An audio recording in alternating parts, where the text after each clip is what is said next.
The great hall of the Galactic Assembly stretched upward into darkness. Thousands of observation platforms floated in perfect formation, each one carrying representatives from species that had traveled between stars when Earth was still covered in ice. The chamber was built to humble visitors. It was built to remind every newcomer that they were small, insignificant, and utterly dependent on the mercy of powers beyond their understanding. Ambassador Thomas Blake stood alone in the center of the petitioner's circle. He was a tall man with gray hair and steady hands.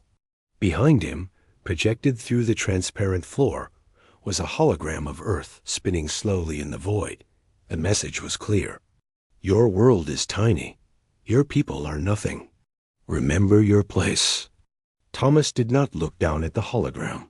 He kept his eyes forward, watching the 7 massive thrones that dominated the chamber. The Supreme Tribunal had ruled this galaxy for 12,000 years. Their word was law across 10,000 worlds. High Chancellor Vorith leaned forward on his throne. His species, the Malthari, had skin like polished obsidian and eyes that glowed with pale blue light. When he spoke, his voice echoed through every translator device in the chamber. Ambassador Blake, humanity has been observed for 400 of your years. We have watched you discover fire. We have watched you build cities. We have watched you split the atom and reach your moon. Vorith paused. We have deemed you ready for contact. You should feel honored. Thomas said nothing. He simply waited. Counselor Draven of the Korshan Empire slammed his armored fist against his throne. The Korshan were warriors. They had conquered 60 star systems before the Assembly absorbed them. They did not appreciate silence. Speak, human. When the High Chancellor addresses you, you answer. Thomas turned to face Draven directly. His expression did not change. I was waiting for a question, Counselor. I heard only statements. A ripple of murmurs spread through the thousands of observation platforms. No petitioner had ever spoken to the tribunal with such casual confidence. Species spent decades learning proper protocols before their first appearance. Humans had arrived 3 days ago. Vorith's glowing eyes narrowed slightly. Very well, Ambassador. Here is your question. Do you accept the standard terms of integration into the Galactic Assembly? I have not yet heard these terms, High Chancellor. They are the same terms offered to every species. Protection under our military forces. Access to our trade networks. Permission to use our transit gates for interstellar travel. In exchange, your species will contribute resources, accept population management protocols, and submit all scientific research to our Ethics Commission for approval. Thomas nodded slowly. And the genetic modification requirements? The chamber went very quiet. Vorith did not blink. You have been thorough in your research, Ambassador. Yes. All member species must accept cognitive stabilization treatments. These modifications reduce aggressive tendencies and promote harmony within the Assembly. They also reduce creativity, ambition, and independent thought, Thomas replied calmly. I have studied your records. Every species that has accepted these modifications has stopped producing new art, new science, and new ideas within 3 generations. They become dependent on the Assembly for everything. Draven rose from his throne, his massive form casting shadows across the petitioner's circle. You dare question protocols that have maintained peace for millennia? You are infants. Your species has existed for the blink of an eye. Who are you to challenge the wisdom of civilizations that ruled the stars when your ancestors were hunting with stones? Thomas did not step back. He did not raise his voice. He simply looked up at the towering Korshan warrior and said, We are the species that survived 5 mass extinctions. We are the species that crawled out of caves and reached for the sky. We are the species that split the atom and then chose not to destroy ourselves with it. He paused. We are humanity, and we did not come here to beg. The silence that followed was absolute. Even the floating platforms seemed to stop moving. High Chancellor Vorith studied the human ambassador with new interest. In 12,000 years, no petitioner had ever refused to show proper deference. Fear was the foundation of assembly authority. Fear and dependency. This human showed neither. Ambassador Blake, Vorith said slowly, you seem to misunderstand your position. Humanity has no fleet, no allies, no resources that we cannot take whenever we choose. Your only path to survival is through cooperation with the Assembly. Thomas reached into his jacket and withdrew a small data chip. He placed it on the pedestal before him. This contains our counterproposal. Full partnership with the Assembly. Equal voting rights. No genetic modifications. No population controls. No submission of our research to your Ethics Commission. Draven laughed. It was a harsh, brutal sound. You are joking. I am not. These terms are impossible. They have never been offered to any species. Then perhaps it is time for something new. Counselor Marin of the Silith Collective raised one delicate limb. Her species was known for diplomacy and careful analysis. Ambassador, surely you understand that these terms cannot be accepted. The Assembly structure has maintained stability for thousands of years. What you are asking would require fundamental changes to our entire system. I understand perfectly, Thomas replied. That is why we are asking. High Chancellor Vorith rose from his throne. He was not as physically imposing as Draven, but his presence filled the chamber like cold water. Ambassador Blake, we have been patient with your species because you are new to galactic affairs, but patience has limits. You will accept the standard terms of integration, or you will face the consequences of refusal. Thomas looked up at the 7 thrones. He looked at the thousands of observation platforms. He looked at representatives of civilizations that had ruled the stars for ages beyond human comprehension. Then he smiled. High Chancellor, the human delegation thanks the Galactic Assembly for this opportunity to discuss potential relations. However, we have concluded that the proposed terms do not align with our civilization's interests.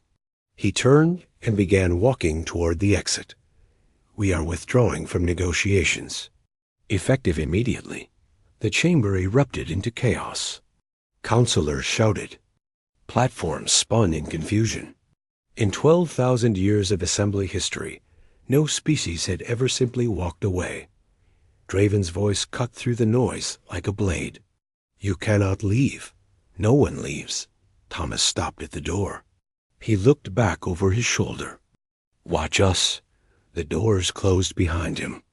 And in that moment, the most powerful governing body in the galaxy realized something that would change everything. They had no idea what humanity was capable of. The panic was just beginning. 48. Hours had passed since Ambassador Thomas Blake walked out of the assembly chamber. 48 hours of chaos, confusion, and growing fear among the most powerful civilizations in the galaxy. High Chancellor Vorith stood before the emergency session of the Supreme Tribunal. Every counselor was present. Every observation platform was filled. The entire assembly had gathered to discuss something that had never happened before. A species had said no. This is unacceptable, Draven growled. His armored form paced back and forth across his platform. We should have stopped them at the door.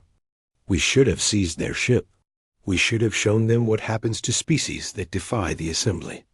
Counselor Bragan of the Merchant Guild waved his tentacles nervously. And risk damaging potential trade goods? Humans produce unique materials. Their art is unlike anything in the galaxy. Their entertainment broadcasts have already created demand across 40 systems. If we destroy them now, we lose all of that. Then we force them to accept terms. We close the transit gates. We blockade their system. They will starve within a year. Counselor Marin shook her delicate head. That approach has worked before, Draven, but it requires the target species to have no alternatives. Humans know they cannot survive without our gates. So why are they leaving? The question hung in the air like smoke. Vorith raised one hand for silence. I have asked myself this same question.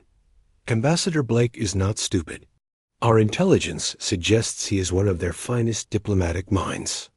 He would not take this action unless he believed humanity had options we are not aware of. Impossible, Draven said. What options could they have? They cannot build their own gates. They cannot travel between stars without us. They are trapped in their single system with no way out. And yet they are leaving anyway. At that moment, a communications officer rushed into the chamber. She was a young Malthori, her normally calm expression twisted with shock. High Chancellor, the human vessel Prometheus has reached the transit gate. They are requesting activation. Vorith's blue eyes flickered. And our response? The gate remains closed, as ordered. But High Chancellor, she hesitated, they are not stopping. They are maintaining course directly toward the gate. Let them crash into it, Draven said. It will be a fitting end to their arrogance. Wait. Marin held up one limb. If they are, continuing toward a closed gate, they either expect us to open it, or they do not need it to be open. She turned to Vorith. High Chancellor, what if they have found another way? Vorith considered this. The very idea seemed absurd. Transit gate technology required exotic matter that could only be harvested from collapsing stars. The Assembly had controlled this resource for millennia. No younger species had ever developed an alternative, but Ambassador Blake's smile kept appearing in his memory. That calm, confident smile of a man who knew something no one else did. Deploy the Fifth Fleet, Vorith ordered. Surround the human vessel. Do not attack unless I give the command, but do not let them leave. Within the hour, 30 warships had taken position around the Prometheus. Each vessel was capable of destroying a planet. Together, they represented enough firepower to end humanity's existence in seconds. On board the Prometheus, Ambassador Blake stood on the bridge beside Captain Rhys Holden and General Catherine Vale. The tactical display showed 30 red icons surrounding their small ship. Well, Holden said quietly, they definitely do not want us to leave. Expected, Blake replied. They cannot let us walk away. If we succeed, others will follow. Their entire system depends on the belief that there is no alternative. General Vale studied the enemy formation. If they attack, we cannot survive. The Prometheus is a diplomatic vessel. We have shields, but no weapons capable of fighting a fleet. We do not need to fight them. Blake opened a communication channel. Earth Command, this is Prometheus. Status report. A voice crackled through the speakers. It belonged to Dr. Nathan Cross, lead scientist at the hidden facility beneath Europa's ice. Ambassador, the prototype is at 92% charge. We need another 72 hours for full activation. Understood. Hold position until my signal. Vale raised an eyebrow. 72 hours is a long time to sit surrounded by 30 warships. They will not attack. Not yet. The Assembly is bureaucratic. They will try to negotiate first. They will offer better terms. They will attempt to understand why we are leaving before they resort to force. And when they realize we are actually leaving, Blake looked at the warships on the display. Then we show them what we have been building for the last 50 years. As if on cue, a transmission came through from the Assembly fleet. It was Consular Mirren, speaking on behalf of the Tribunal. Ambassador Blake, the Assembly wishes to express concern about your decision to withdraw from negotiations. We believe there has been a misunderstanding.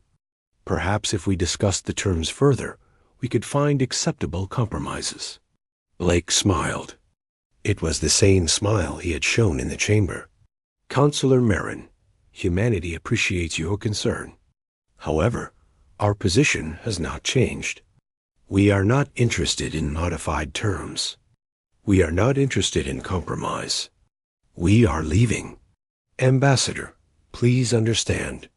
No species has ever left the Assembly's protection. The galaxy is dangerous. There are threats you cannot comprehend. Without our support, humanity will not survive. Then I suppose we will have to take our chances. There was a long pause. Ambassador Blake, if you continue on this course, the Assembly will be forced to take action. We do not wish to harm humanity, but we cannot allow you to leave. The precedent would be catastrophic. Blake leaned forward slightly. Counselor, let me be very clear. Humanity did not ask for your permission to leave. We did not ask for your approval. We informed you of our decision as a courtesy. What happens next is entirely up to the Assembly. And if we decide to stop you by force... Blake's expression did not change, but something shifted in his eyes. Something cold and ancient. Then you will learn something about humanity that your observers missed during 400 years of watching us. We do not respond well to threats. We have survived extinction events that would have ended most species. We have fought wars against ourselves that killed millions, and we are still standing. We have looked into the void and refused to blink. He paused. If the Assembly wants to add itself to the list of challenges humanity has overcome, you are welcome to try. But I would advise against it. The transmission ended. On the Assembly flagship, Counselor Marin turned to her aide with something like fear in her ancient eyes. "Get me the High Chancellor," she said. Immediately. Back on the Prometheus, General Vale watched the enemy fleet through the view screen. "That was quite a speech, Ambassador. I meant every word." "I know you did. That is what worries me." She looked at him directly. 72 hours. Can we hold them off that long? Blake reached into his pocket and withdrew a small device. It was a communicator tuned to a very specific frequency. We will not have to hold them off. We just need to keep them talking until Dr. Cross is ready. And then? Blake looked at the stars beyond the enemy fleet. Somewhere out there, Earth was waiting. His wife, his children, his entire species, trusting that he would find a way to keep them free. And then we show the galaxy that humanity does not need their gates. We do not need their permission. We do not need their protection. He pressed the communicator. All stations, this is Ambassador Blake. Stand by for Operation Exodus. 72 hours and counting. The countdown had begun. The Assembly's War Council had been in session for 18 hours. High Chancellor Voreth sat at the head of the table, his blue eyes dim with exhaustion. Around him, the most powerful military minds in the galaxy argued about a single diplomatic vessel that refused to surrender. "We cannot wait any longer," Draven insisted. His massive form dominated the room. "Every hour we hesitate makes us look weak. Species across the galaxy are watching. If we allow humans to defy us, others will follow." Admiral Kresh of the Malthery fleet shook his head. "Attacking a diplomatic vessel without clear provocation would violate our own charter. The political consequences would be severe. Then we create provocation. We send a ship to intercept them. If they resist, we have our excuse." Counselor Marin spoke quietly from her seat. "I spoke with Ambassador Blake. He is not bluffing. The humans are prepared to fight if we attack them." Draven laughed. "Fight? With what? Their vessel has minimal shields and no weapons. Our fleet could destroy them in seconds. That is exactly what concerns me." Marin's delicate features were troubled. Why would a species with no military capability show such confidence? Either they are fools, or they have something we have not seen. Voreth raised one hand. The room fell silent. "Send one ship," he ordered. "The cruiser Vengeance. Have it approach the human vessel and target their engines. Disable them. Do not destroy them. I want to see how they respond." Draven smiled. "Finally, some action." On the Prometheus, the tactical alarm began screaming. "Contact breaking formation," Captain Holden reported. "Single vessel approaching. Weapons are charging." Ambassador Blake stood at the viewport, watching the distant ship grow larger. Distance? 100,000 kilometers and closing. General Vale moved to the weapons console. The Prometheus did have one secret that the assembly had not discovered. During the last decade, human engineers had developed a directed energy weapon far beyond anything their technology level should have allowed. It was classified at the highest level. Only a handful of people knew it existed. "Ambassador, I need authorization." Blake did not hesitate. "Granted." Vale entered her command codes. Deep within the Prometheus, systems that had been dormant since launch began to power up. Weapon charged. "Target locked. Distance?" Blake asked. 80,000 kilometers. "They will be in firing range in 40 seconds." Blake watched the approaching cruiser. The Vengeance was 3 times the size of the Prometheus. It was designed to destroy species that defied the assembly. In the normal course of events, this encounter would end with the human ship as scattered debris. These were not normal events. Fire. The Prometheus released a concentrated beam of particles. That crossed 80,000 kilometers in less than a second. It struck the Vengeance precisely on the engine array, causing a cascade failure that left the cruiser drifting dead in space. No casualties. No hull breach. Just a perfectly surgical strike that demonstrated capabilities the assembly never knew existed. The silence that followed was deafening dot on the assembly flagship. Admiral Kresh stared at his sensor readings in disbelief. That is impossible. Human technology should not be capable of such precision for another 3 centuries. Our projections were clear. Vorith's blue eyes had gone very dark. "Your projections were wrong. High Chancellor, I do not understand. We have been observing them continuously.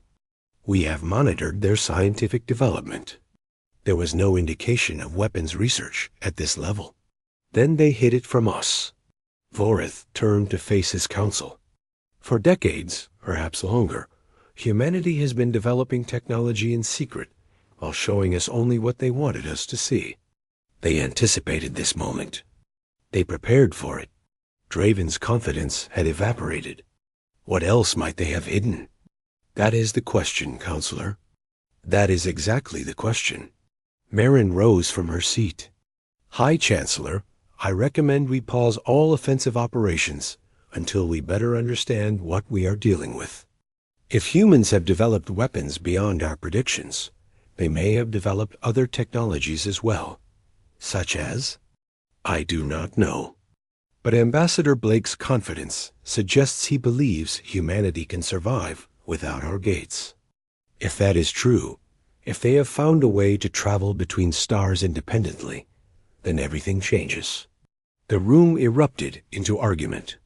Some counselors demanded immediate attack with overwhelming force.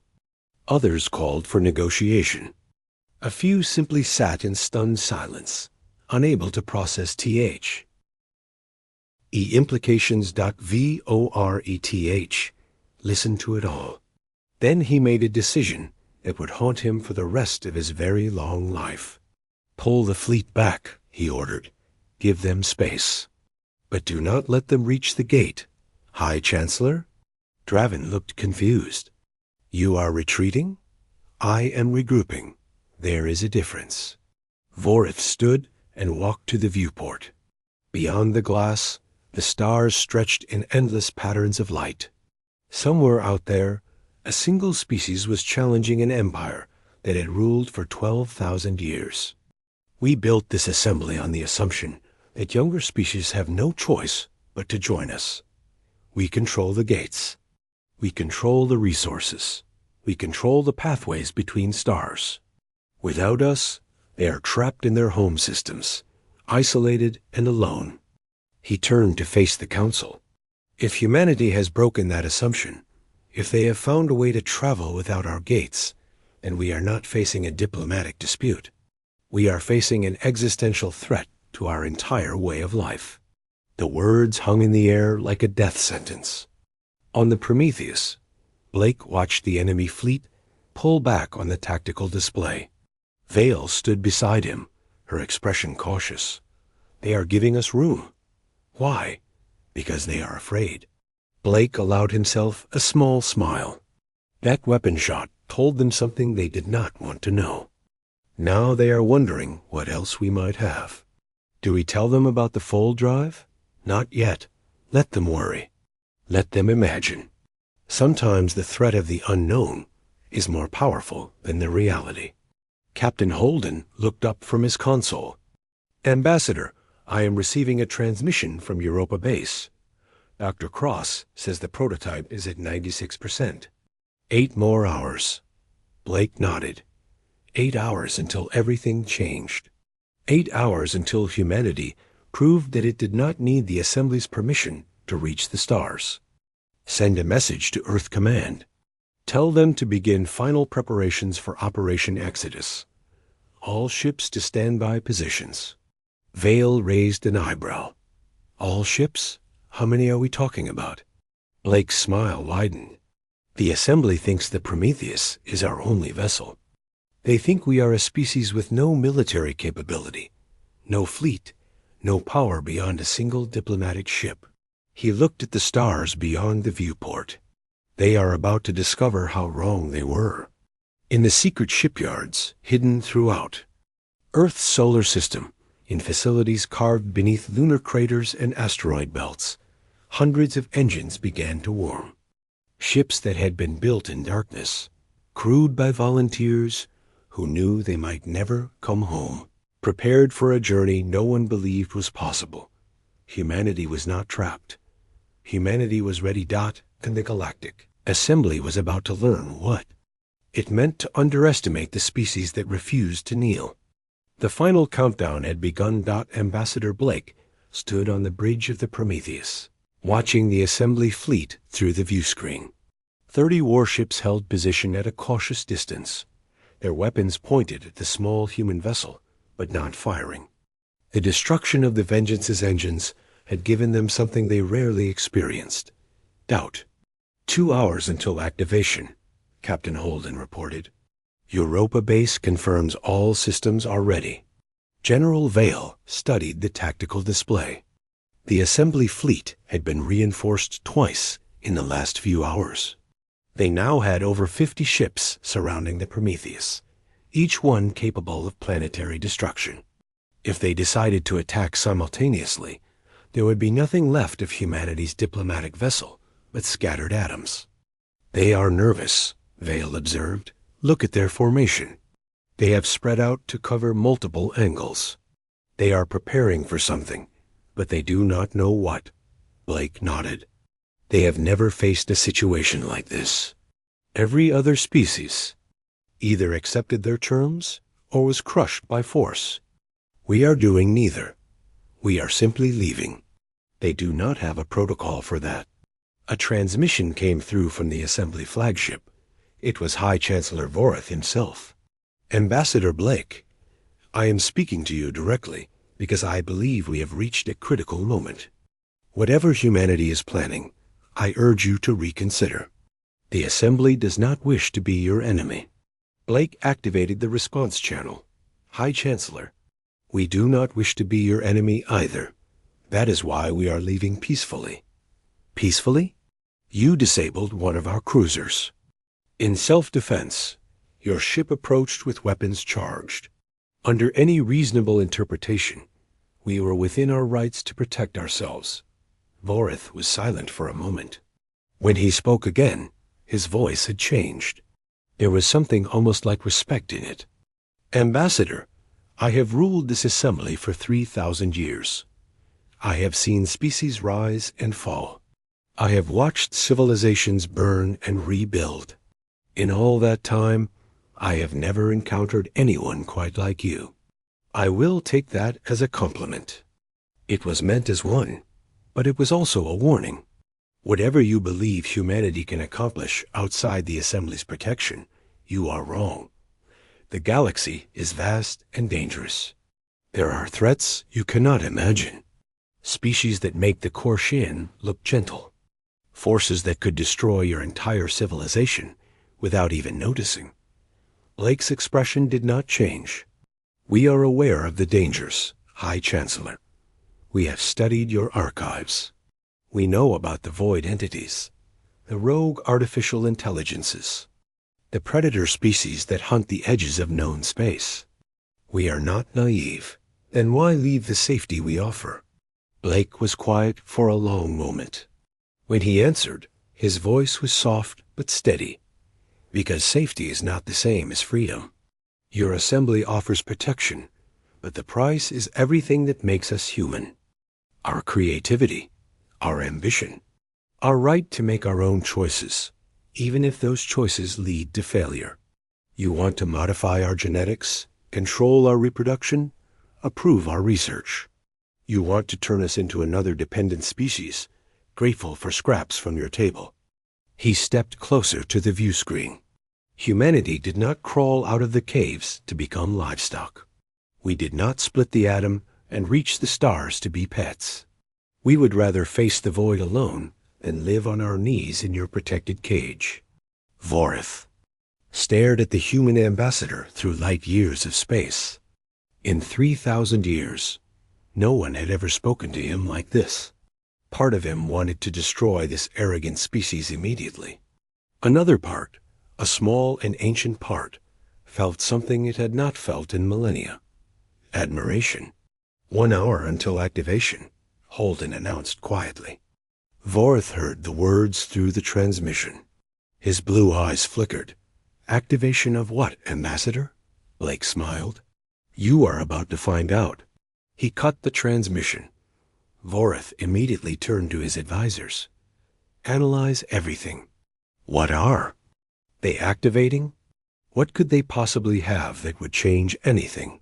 Admiral Kresh worked frantically at his console. High Chancellor, we are detecting unusual energy signatures from the Sol system. Something is building power. The readings are impossible. Impossible how? The energy output exceeds anything in our records.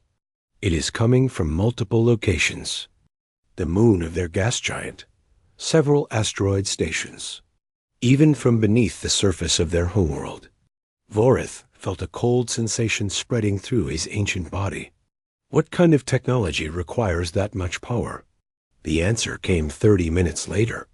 Space itself began to tear. 100 kilometers from the Prometheus, reality split open. Light bent in ways that violated known physics. Stars smeared across the void, like paint on a canvas. And through the wound in space-time emerged something.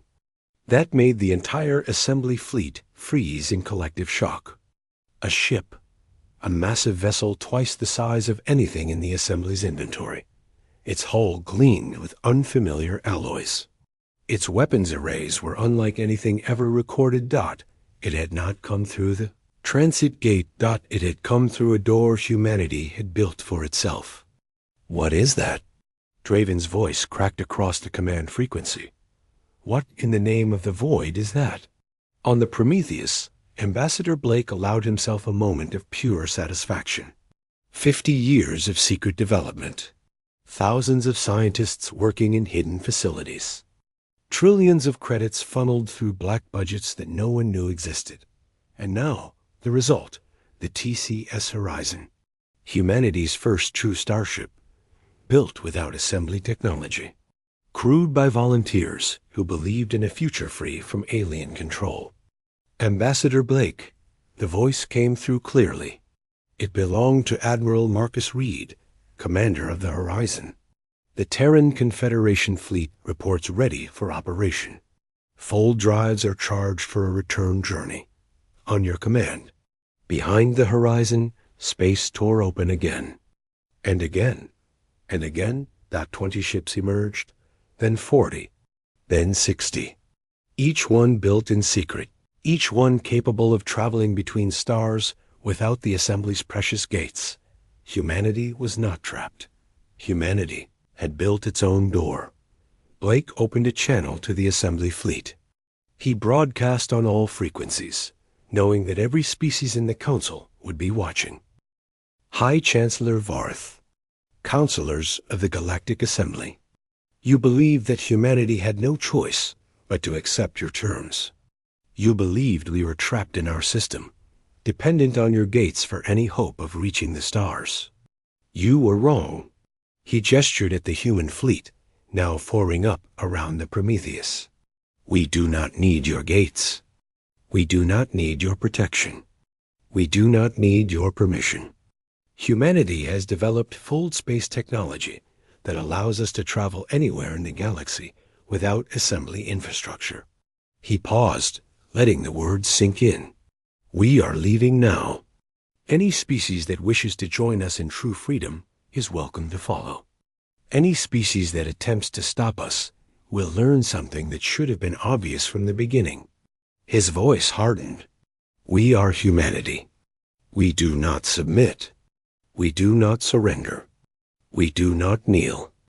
And we are very, very difficult to kill. On the assembly flagship, High Chancellor Vorth watched the human fleet through the viewscreen. His blue eyes had dimmed to almost nothing. For the first time in 3,000 years, the ruler of the galaxy had no idea what to do. The humans were leaving, and there was nothing he could do to stop them. High Chancellor? Admiral Kresh's voice was barely a whisper. What are your orders? Voreth did not answer. He simply watched as the human ships began to accelerate, preparing for their impossible journey. The assembly's monopoly on interstellar travel had just been broken. Nothing would ever be the same again. The human fleet was gone dot in a flash of impossible light. 87 ships had folded space around themselves and vanished from assembly territory. No transit gate had activated. No exotic matter had been consumed. They had simply bent reality to their will and disappeared into the void. High Chancellor Vorth stood alone in his private chambers, staring at the stars through the massive viewport. In 3,000 years of rule, he had never felt so completely defeated. The door opened behind him. Counselor Marin entered quietly. The Council is waiting, High Chancellor. They demand answers. What answers can I give them? Voreth did not turn around. Everything we believed was wrong. Our observers watched humanity for 4 centuries and missed the most important thing about them, which is they never stopped fighting. Even when there was no enemy, they struggled against themselves, against nature, against the limits of their own understanding. We saw their wars and called them primitive. We saw their conflicts and called them dangerous. He finally turned to face her. We never understood that the fighting was what made them strong. Marin considered this. High Chancellor, I should inform you. We have received communications from 17 species requesting private audiences. The Silweath, the Drath, the Veering. They are asking about humanity's technology.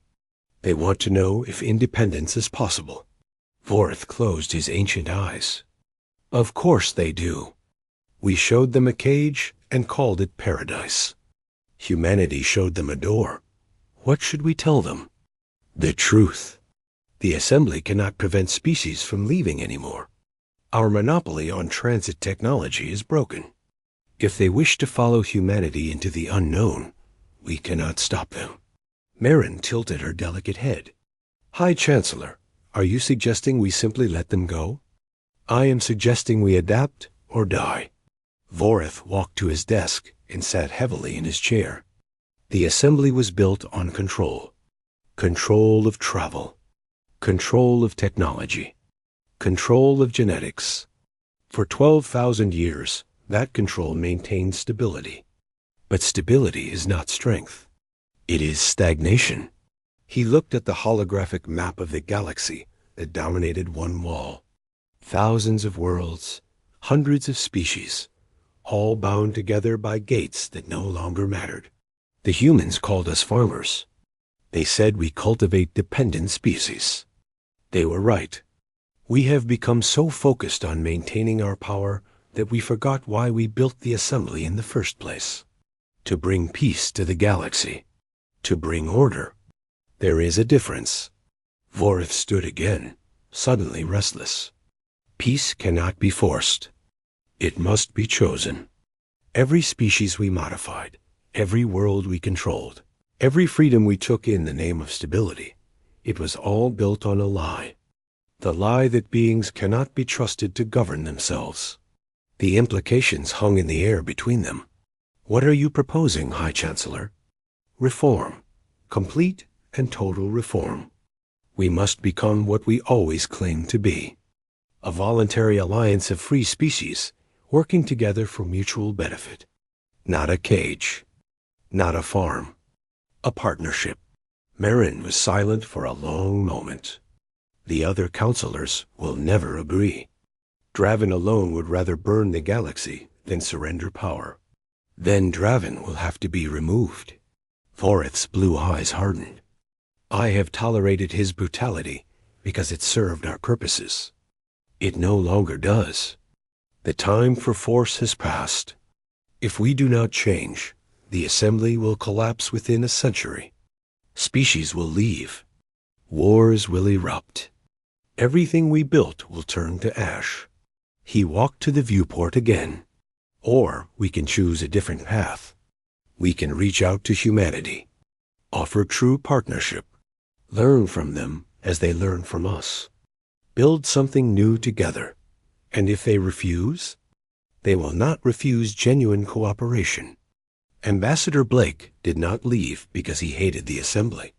He left because we offered only one option: submission or destruction. Humanity chose a third path. They built their own door. Vorith turned to face Marin directly. We must build our own door as well. A door to the future. One that all species can walk through as equals. In the weeks that followed, the galaxy transformed. The Silweath were the first to declare independence. Their ambassador cited Ambassador Blake's words in her announcement. Freedom is not easy, but it is worth fighting for. Within a month, 12 more species had followed.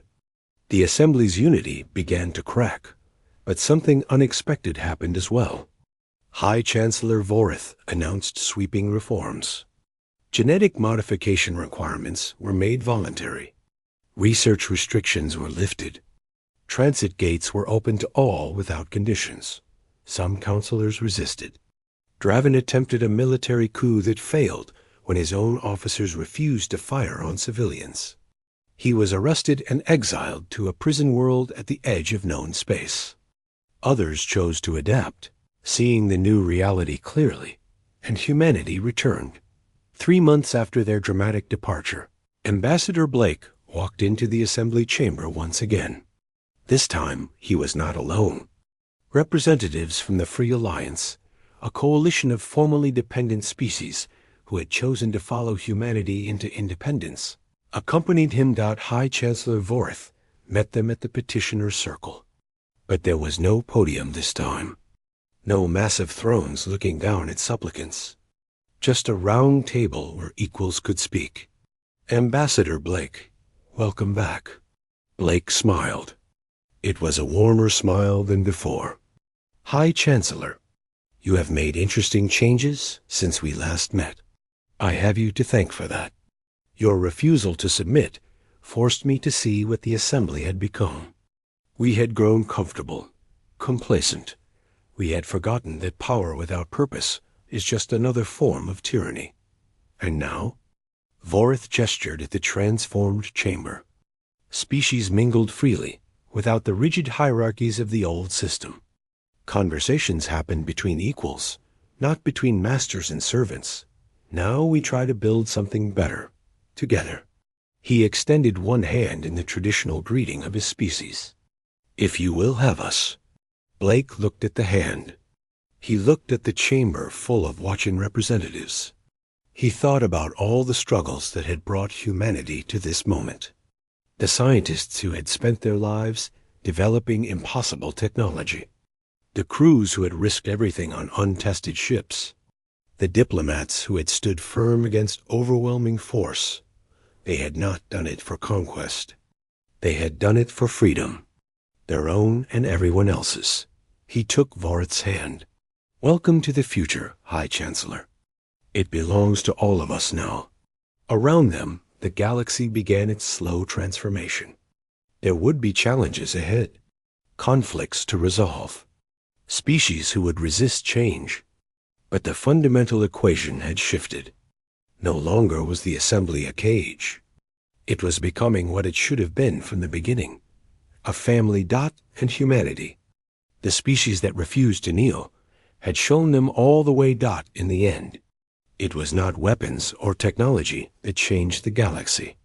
It was something far more powerful. The simple act of saying no. Of standing firm against impossible odds, of believing that freedom was worth any price. Humanity had walked away from the table, and in doing so, they had taught the universe that there was always another option. There was always a door. You just had to have the courage to build it.